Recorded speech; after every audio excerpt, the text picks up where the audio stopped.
Et quand monsieur le directeur général a rappelé que c'est une œuvre qui est portée par l'ensemble des élus représentatifs de ce département, eh bien nous en avons la démonstration aujourd'hui.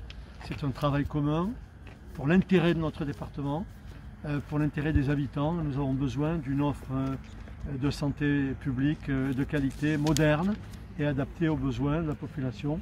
Et grâce donc au soutien de l'État, de l'ARS qui est toujours près de nous régulièrement, et au travail de M.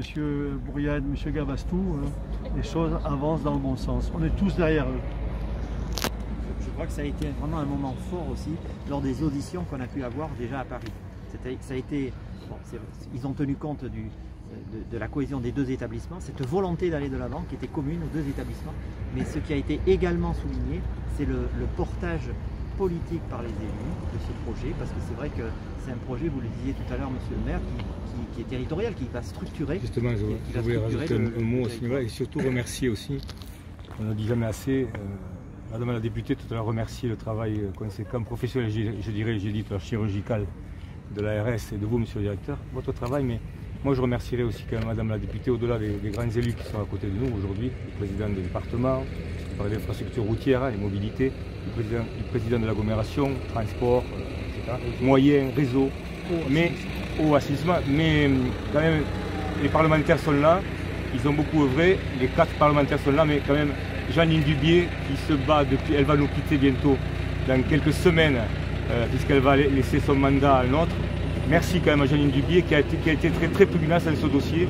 Et aujourd'hui, nous allons arriver, vous l'avez dit, monsieur le directeur, à porter un projet territorial de santé, plus qu'un hôpital commun, un véritable projet territorial de santé qui unit hôpital public et médecine de ville au moment où nous sommes dans un désert rural et que ce projet dimensionné va permettre aussi de retrouver de l'attractivité. Et on oublie trop tôt de le dire que c'est un projet structurant à bien des égards, y compris pour faire revenir de la population de l'Haute-Pyrénées.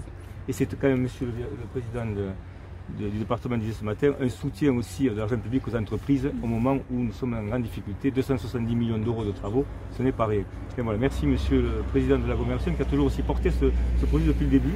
Monsieur le président du département, qui sont les deux... Depuis le début, vous pouvez le dire, oui, c'est vrai. Les années, depuis le début, avec monsieur le président du département, quand même, il faut le souligner. Vous le disiez tout à l'heure, tous les politiques sont à l'unisson.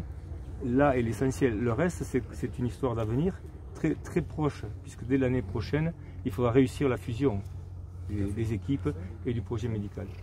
Je me permets de rappeler que depuis le début, il y a plus de 10 ans, la localisation du projet, elle avait été clairement exprimée sur l'Anne. Vous voyez qu'il y a une constance, monsieur le maire, dans l'engagement qui est le nôtre pour ce projet.